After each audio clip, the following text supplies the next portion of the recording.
Good afternoon. Welcome to the second work stream in the people. I hope that you have a lively audience. No. We got some work cut out for us, don't we? Okay. My name is Kevin Kent, and I support the European operations for HSBC. And today, or this afternoon, we're in some great presence. I use the word great because I'm instructed to use the word great. So, Joanna, I'm sorry to take that thunder away from you. So we have a great training group in the audience, and also we have a great leader in our audience. Right? Great. So Jacek, you want to introduce yourself, why you're here, and how we're going to help this conversation. Yeah, thank you so much, Kevin. To be honest, I wanted to introduce Joanna first, because Joanna made my week this week. She came to me in Monday morning with this fantastic news, and this fantastic news was about 40. It's not me getting 40, it's about my company saving 40 man-hours within 15 minutes. 40 man-hours due to the change which Joanna and ABT company have implemented into our training program. That immediate saving made me smiling, made my week, and effectively that's why I'm so happy. I'm happy general manager of Hitachi, happy also because I got such a fantastic service providers with me. So Joanna? And I'm happy to have had the pleasure of working with a fantastic leader that Jacek is in Hitachi. So this is going to go on for a while, okay? This is how we stall for time and waste some late conference. We move on, the conference can stop. Is the moderator allowed to skip during the session? I need to check the rules. So Jacek and I have been on a really exciting journey for the last 6 months, and we would like to take you guys on this journey today. And we really hope that you will take the information that we have to share and change the world and change the way your companies do training from now on. And we're actually quite positive that you will. Absolutely, yes. My story about the training in the Hitachi data systems, probably pretty similar to your stories sometimes. So there is a budget which needs to be spent during the year. There is a group of people who want to be trained. There are managers of those people who say, yeah, this guy should go to that training, the other guy should go to the other training. There is an HR department which is having the full table, just ticking boxes, who's been where, to what training. And at the end of the day, all of us seem to be happy. I'm really happy. My boss is looking, as all the bosses are looking, for a bucket of money, dollars, real savings, real opportunities to improve things. How I can deliver those savings to my boss. I'll be looking for some tangible results at the end of the day. I am looking to achieve the savings. And therefore, that 40 which you came to me this Monday morning was so happy, so great message for me, because I was starting to realize, execute and save time of my people while increasing the level of training, increasing the final effect of the training itself. And the way we were able to do that was we looked at things that weren't quite working, and of course we asked ourselves the question, why isn't it working? And we thought to ourselves, actually, at some point, we concluded that a lot of the training initiatives fail in the sense of producing tangible business results, even though the training itself was great. due to the fact how training is evaluated. So what happens typically is your training company comes in and they deliver the training, and the training is great. So of course I want to prove to Jacek that I've done my job, I've done my great job, you know, I want to pat myself on the back, of course, you know, collect my money at the end of the training and so on. So I will distribute a smiley sheet evaluation. And this is not a happy term for a happy smiley sheet, because this has derogatorily have come to acquire this bad rap in the market. Because at the end of the day what I'm doing is, I'm telling Jacek, you know, my participants were happy with the training. And he asked the question that we've been asking all the time, which is, so what? So what? Okay, so what? So as some of you might well know, this actually is the first level of evaluation of a model, which is as ancient as the guy who created it. And yet, interestingly, very few companies actually implemented this model, or follow this model, or even know it exists. Okay? We didn't so much implement the model, we just used it as a springboard for thoughts, for discussions, and for a solution that we came to. So to take you through the model very quickly, so that you can see, like I promised, we're taking you on a journey here. Number one, we do a smiley sheet evaluation, so to speak. What you're really looking at here is the reaction of the participants to that training. And as Edward was saying just now, you know, engagement is very important. So happiness and satisfaction with the training is also very important. So let's not disregard it. I'm sure many of you have had the unfortunate displeasure, if you will, of attending training that was boring. How much did you learn? How excited were you to go back to work and implement that knowledge? My guess is not very. So this is very important, but it's not the end. Then of course you want to be looking at, did they actually learn anything, or was it just fun? Okay, so you know, great trainers, you know, lots of jokes, lots of you know, banter and everything, but did they actually learn anything? So you want to evaluate that, typically through tests or some other methods of evaluation. Now the next step, the next level that Paczek looked at, but although we modified it a little bit, we had to do that, okay? So we modified it a little bit. We looked at not just skills, but how those skills were being implemented on the job, so that those skills can transfer into real business results. Sounds pretty straightforward, doesn't it? Now, the story actually starts here. So what we came to discover is, most training companies, I want to say all, but let's say just most training companies, will look at the first two levels. So we do the smiley sheet evaluation, and we prove that we deliver the content. Now what is Jacek looking for? Well, actually, I'm looking at this very last point, and so is my boss. I want to see the results. I want to make sure that whatever the guys gain during that training is being then executed, converted into the real dollar terms at the end of the day. So as you can see, there is a little bit of disconnect here. And the disconnect is that there is a missing link, which is level 3, the implementation. So let me talk a little bit about implementation. And the interesting story here is that studies conclusively show that in the absence of conscious implementation of the results of that training, you will only be getting and recovering 10% of the value that you invested in that training. And I can see that Edward is already agreeing with me. Good, good. I like that. And this is surprising, because what we do as trainers and as HR people as well, and I used to work in HR myself, is we spend 100% of our energy on needs analysis and training and a tiny bit on evaluation itself. But almost none of that energy on level 3, which is implementation. Where in fact we should be doing... Yeah, you should be doing this, because that's the missing element, missing link, as you mentioned, and only having this may convert and may get us, the ultimate recipients of all the training which is happening in my company, to the end.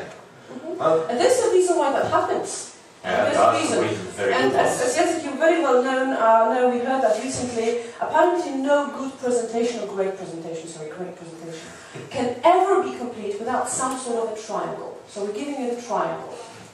And it's my role to tell about that triangle right now, obviously. This triangle, this magic stuff, is about who is involved in the entire training program? Obviously there is a manager, someone who identifies the need for a participant to get trained. So it's me, general manager, or a manager of a group of people who tell, okay, you and you and you will be going to the training. So what the manager does is not only identify the need, but also going to its HR department, or in some companies it's being called the Learning and Development, L&D department. Hey, here is my need, please go and organize a training for me. So our HR guys are simply going to the market, finding fantastic vendors. The entire group of vendors, there are better, worse, or good and better, and the fantastic and great ones. The ones which we've cooperated with so far, all of them are really great. But the first time we thought that there is someone missing in that group of three. And clearly we missed one person which seems to be so important in the entire game. A participant.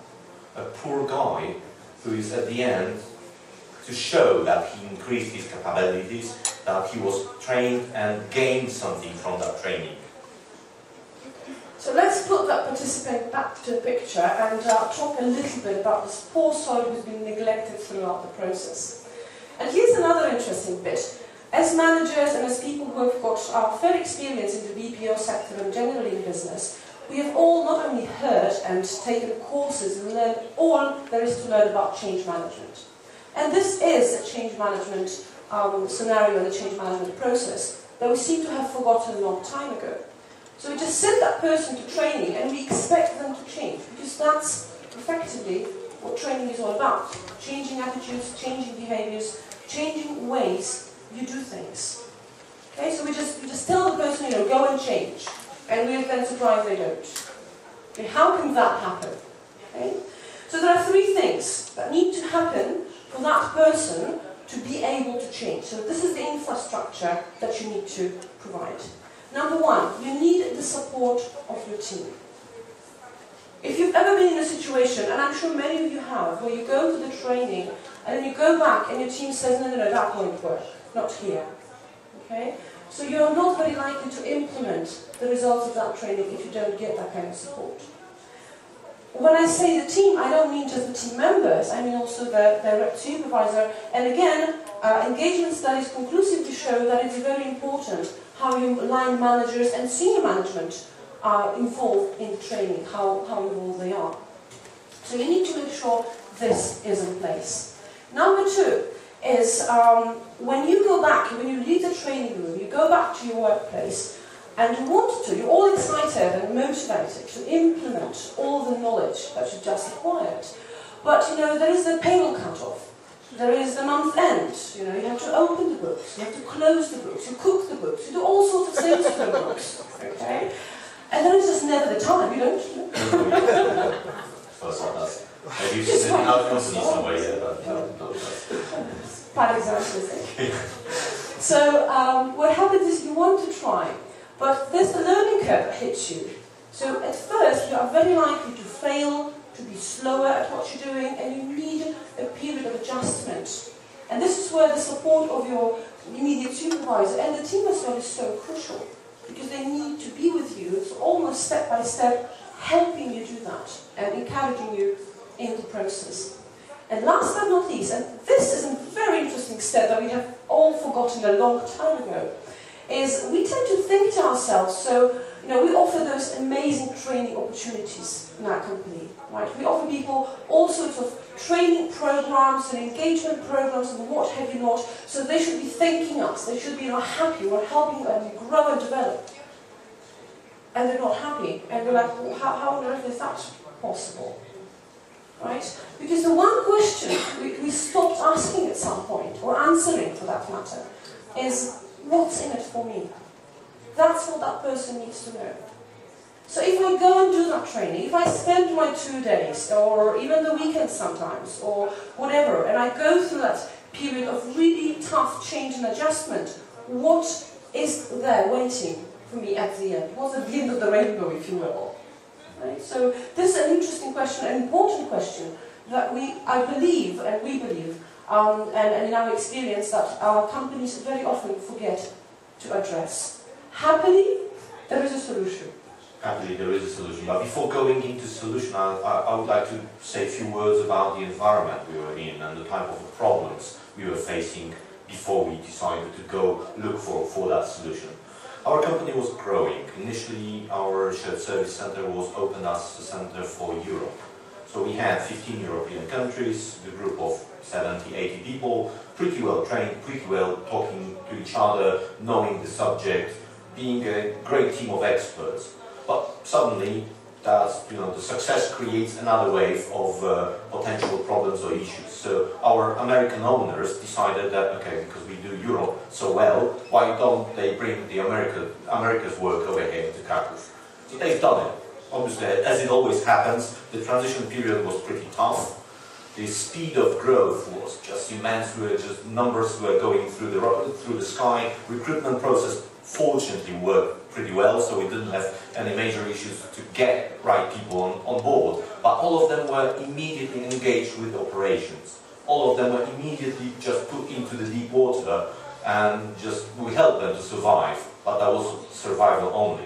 That obviously created silos in our company. That obviously created the element that people didn't talk to each other that much because they were so busy with current operations. They were so busy with those month ends, so busy, to survive, to keep up on the operational side. And what happened, that my American partners came to me saying, "Hey, Jacek, but one guy is responding that it's not his duty. He doesn't know that this type of operation should be solved within your organization." I said, "Why is that happening?" Because the silos which have been created in the meantime were so tight that if the request came to person X, he didn't know that this can be solved so easily by person Y sitting next desk.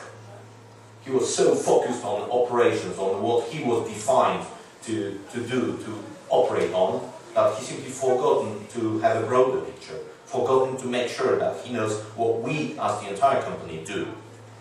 This internal communication was so crucial at that point. So we had to do something with internal communication first. And also, because our partners started to be not only from European culture, but also Americans, we had to learn a different way of communication with our new American partners.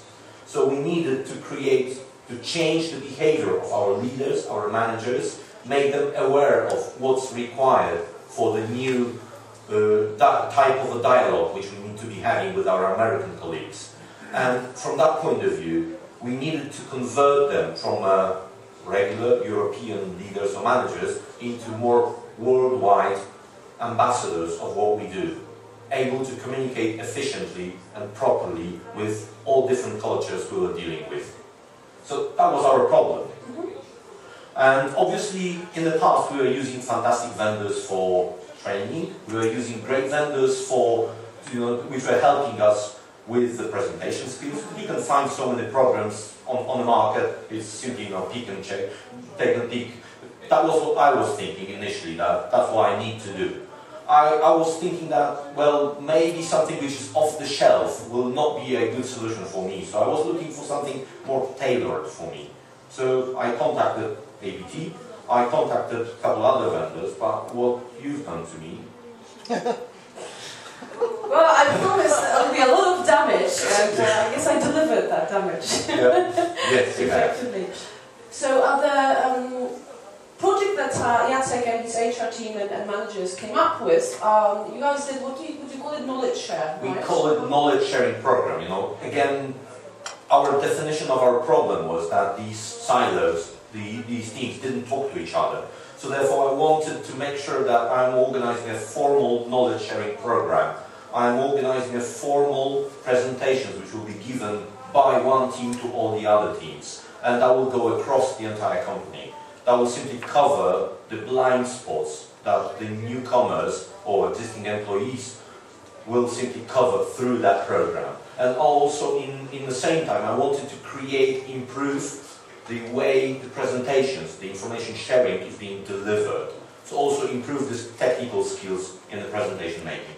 And correct me if I'm wrong, the initial assumption was that if we can improve our people's presentation skills, then it's all going to go well, and then it's going to be a huge success. We will be sharing knowledge. We all know what we're doing in the company. Yay! Okay. Turns out not so much. So what we first had to define is, and I'm taking you back to the model, and now what we did was we happily flipped it on its head, and we first sat down and discussed the actual business impact that we were looking for. So what Jacek was looking for was for the teams to know exactly what every other team is doing, to know exactly who to contact when they have a problem, and how much support and what kind of support they can expect. What used to happen was people would send an email to Team A and say, I need a response back tomorrow. Team A would be getting millions of those emails and they weren't even dealing with the issue.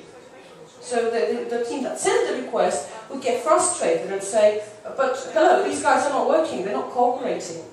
So it wasn't about great presentation skills, like, I'm up here, great body language, great slide design, not so much. Part of it, of course, but that wouldn't really do the trick. So we agreed that we were looking for better communication, of course, but also greater cooperation among the teams and between the teams. So once we nailed that, we agreed on the infrastructure that will help us implement results of the training that we will also deliver into the entire organization. And this is where we discovered that what we actually need to do is practically change the entire corporate culture of the Jacek's company, of Hitachi, change the way people communicated. And I can tell you that wasn't easy at first. It was funny, but definitely not easy. So we got all the managers on board, and this was the only time I saw Jacek say to all of his managers, I don't care if you want to do it or not, you are attending this training. It's a thing about change management and being gentle with people. It was very gentle. Yeah.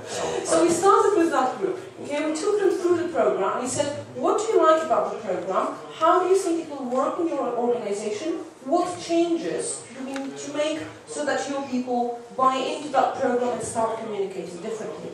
And once we did that, we were able to shape the program to its final version and then deliver it.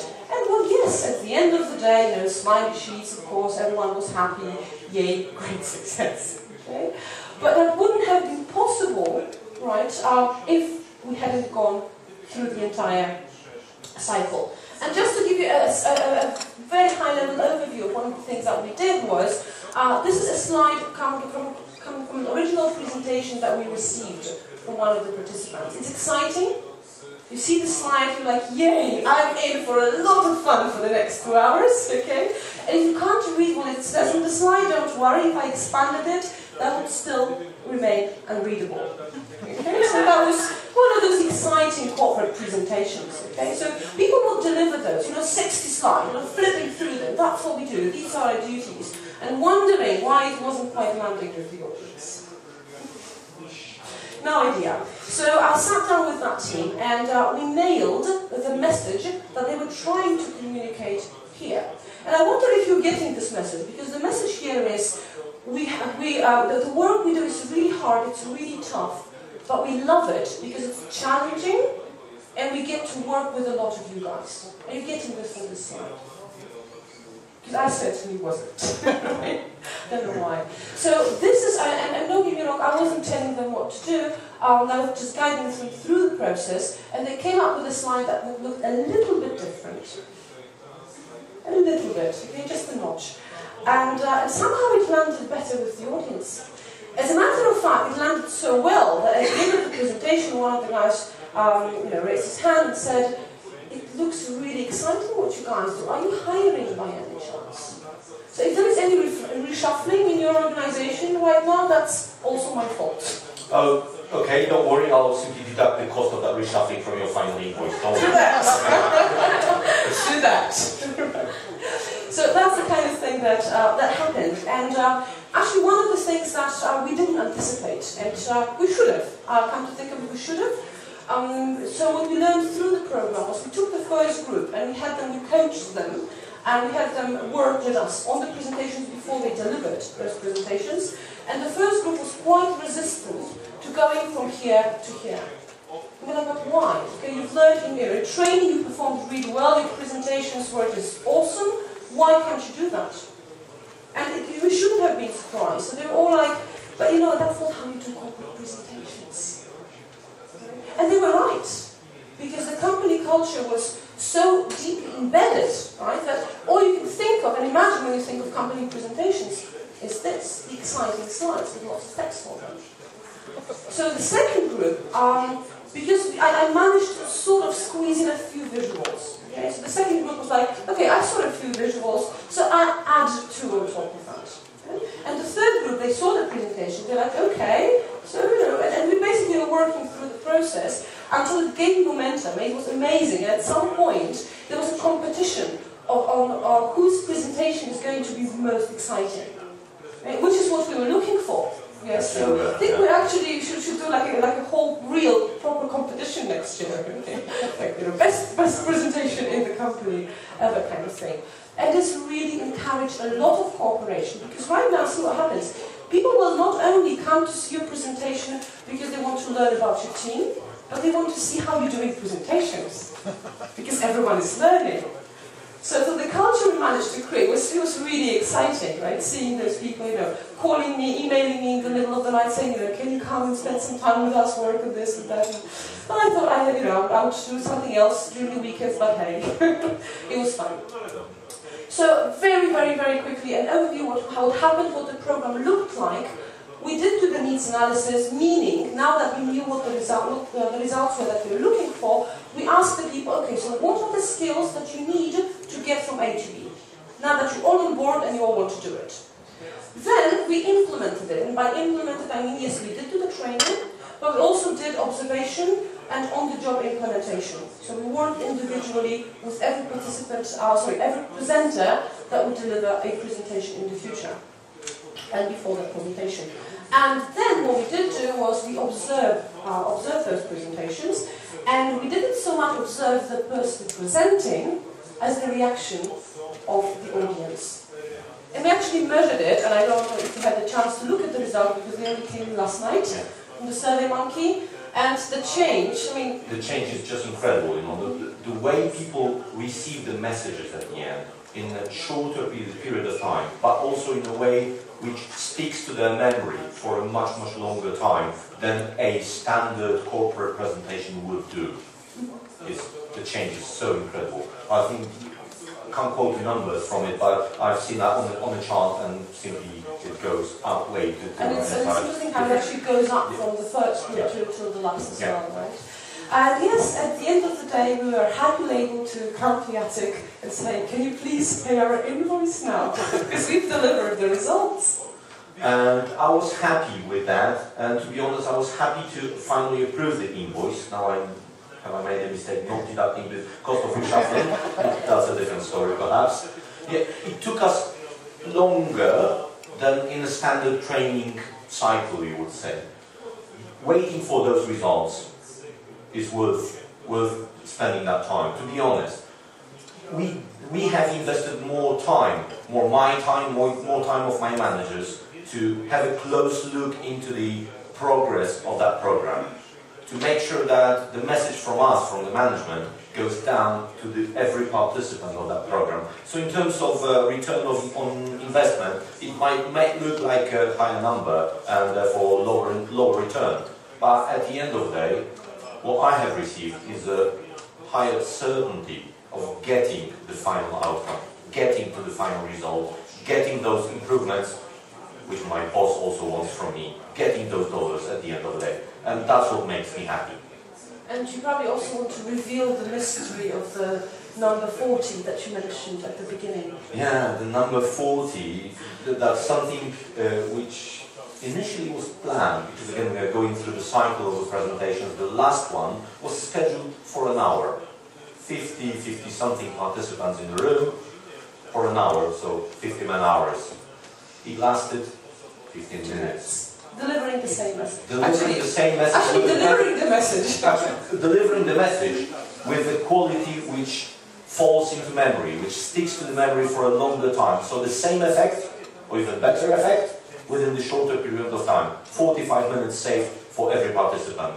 40 man-hours, 1 man week. Incredible. And are people more happy than they were previously? being scared on the way, whether they can break the official corporate rules of the presentations, that's what you mentioned. And that's why my instructions and then instructions from my managers that yes, you are allowed to do so. Because we can see the final effect being so more positive, so more forceful, so more impactful on that. That allow them to go this route and finally get to so positive effect. And also for me personally, right now, the overall title of this meeting is How Big Can We Grow? Without this program, I would have problems. I would be in the silos team. With this program, I'm breaking up the silos in a shorter period of time, I'm getting the final results, and I can grow. I'm happy. So if you have any questions that you think are difficult and won't be able to answer, then you don't. A comment more than a question, really. One thing that Jacek mentioned that I think is really important to keep in mind when talking about this is that this actually requires. It's not peanuts. It's not as easy and pleasant as they're making it sound today. Okay, because what it requires from you guys as clients or companies is investment of time and trust. Because in order to actually begin with the end in mind and define the business results or the KPIs that we're trying to affect, there needs to be information shared with the provider. There needs to be trust for that, and that requires time on the management side, on the team leader side, on everybody in the company that has access and can help to define the business results, the tangible, hardcore business results that we're aiming to influence. Yeah, it is. It's absolutely true. The time. If I measure the time spent by myself, the management team, the leaders on that program, and the participants on that program, it's not a negligible amount of time. That's true. But again, as I mentioned, the certainty of getting the final result, it was something the most important for me, and therefore I decided to go this way, as you can see, with overall success. Any other questions? I'm going to throw a question out. I'm getting the perception that you look to leverage outsourcing for training versus insourcing. Is that